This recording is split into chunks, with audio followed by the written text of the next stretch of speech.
तो हाय दोस्तों, आप लोग कैसे हैं। फिर से एक नए ब्लॉग्स में आप लोग का स्वागत है। तो जो कि आज मैं और दोस्त आप लोग आए था आज वीडियो बनाने के लिए। तो पवन सिंह और गुंजन सिंह मिस कैसे अपन सोच रहे थे कि थोड़ा सा जाकर वीडियो बना लेते हैं।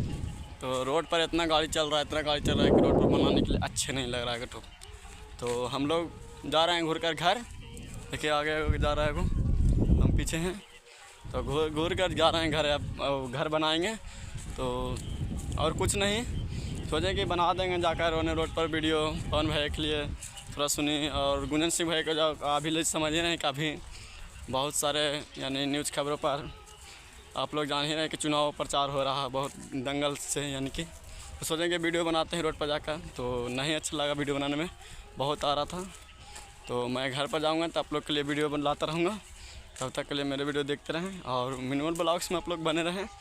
तो मैं आप लोग से ज़्यादा कुछ नहीं करना चाहता हूँ और मैं इसी ही, तो मेरा भी मजबूरी समझिए और मेरा भी दुख समझिए। तब तक लिए जय हिंद जय बिहार, देखते रहिए।